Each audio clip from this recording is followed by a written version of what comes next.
भाई जो गुरु वचन पे डट गे, कट गे फंद 84 के, कट गे फंद 84 के, कट गे।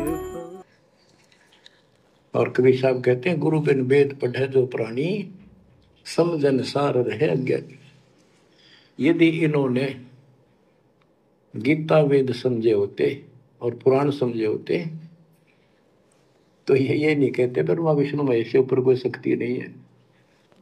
इसी प्रकार अगर सतगुरु रामपाल जी के बेटा बेटी ने, उनके रिश्तेदारों ने, उनके भाई ने, इन कोऑर्डिनेटरों ने अगर उनके सत्संग समझे होते, उनकी पुस्तकें पढ़ी होती और मर्यादाओं में होते, गुरु को परमात्मा मान लिए होते, तो आज राजनेताओं की गोद में जाके नहीं बैठते, गुंडों की सीबीआई जांच का समर्थन नहीं करते, दुनिया के लिए स्टेडियम नहीं बनाते, भक्तों के दान का दुरुपयोग नहीं करते, आश्रमों में हॉस्पिटल नहीं बनाते, लोगों की धर्मशाला नहीं बनवाते, अयोध्या में जाके भंडारा नहीं लगवाते, गले में माला नहीं डलवाते गुरुजी के लड़के।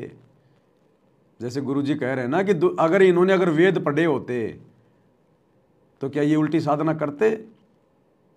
तो इसी प्रकार गुरु का परिवार, ये कोऑर्डिनेटर अगर सत्संगों को अच्छे से समझ जाती, गुरु को समझ जाती, तो क्या आज ये लोग गुरुजी की गैर हाजिरी में इस परीक्षा के समय में इतनी बड़ी बड़ी गलतियां करते?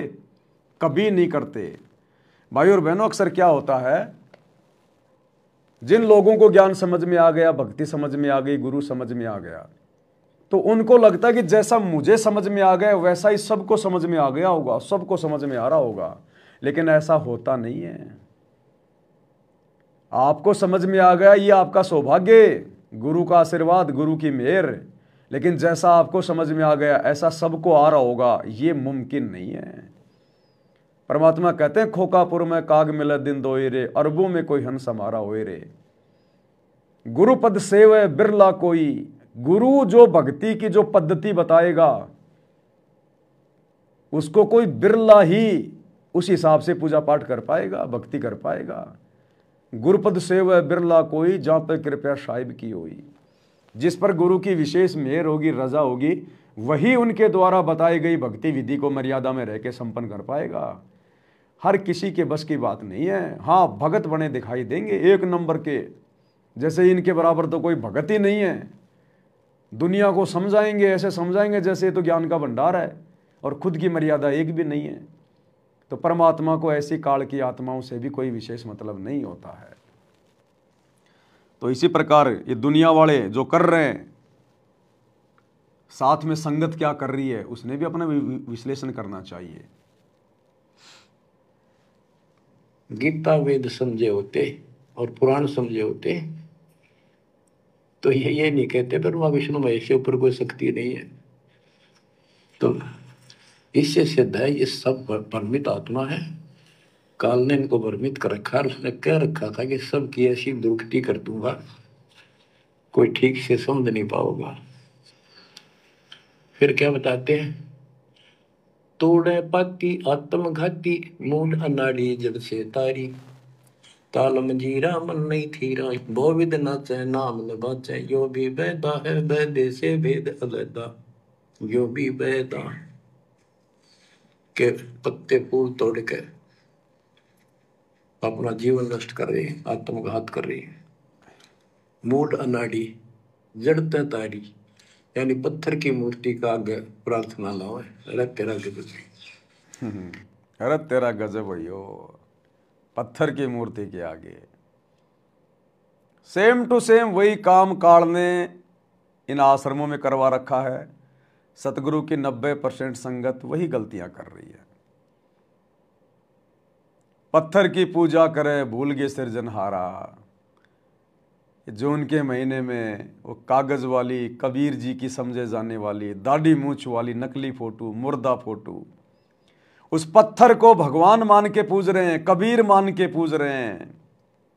अरे थारा गजब यो, जिंदा कबीर धरती पे आया हुआ है, तुम्हारे लिए संघर्ष कर रहा है, जेल में बैठा हुआ है, दुनिया की गालियां खा रहा है, तुम्हारे को अनमोल ज्ञान दे दिया, भक्ति दे दी, नाम दे दिया। वो तुम्हारा बाप नहीं, वो तुम्हारा भगवान नहीं।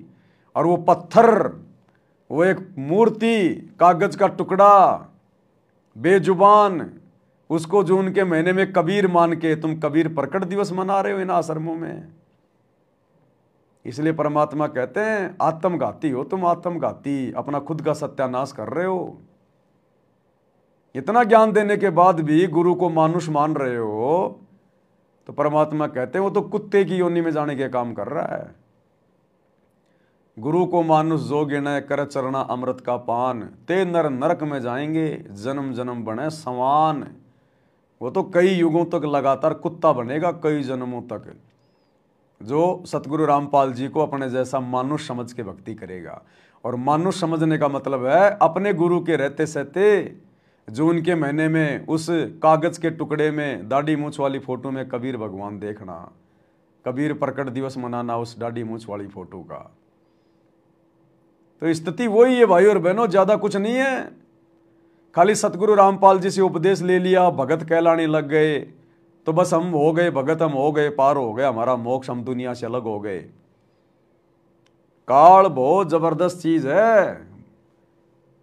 जिसने ब्रह्मा विष्णु महेश को बुद्धि नहीं आने दी है, संगत को कहां से बुद्धि आने देगा? वो रिमोट उसके हाथ में है। जब तक आप गुरु को परमात्मा नहीं मानेंगे, आपकी बुद्धि का रिमोट काल के हाथ में रहेगा। ये रिमोट सतगुरु के हाथ में उस समय आएगा आपका जब आप सतगुरु को परमात्मा मानोगे। तो सेम टू सेम वही स्थिति है। आश्रमों में भी मूर्तियों की पूजा हो रही है, पत्थरों की पूजा हो रही है, मुर्दों की पूजा हो रही है, मुर्दों की।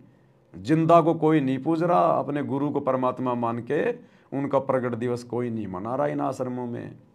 ये रजा तो सात संगतियों में सत्सेवक भाई बहन। भाई जो गुरु बचन पे डट गए, कट गए फंद 84 के, कट गए फंद 84 के, कट गए फंद 84 के।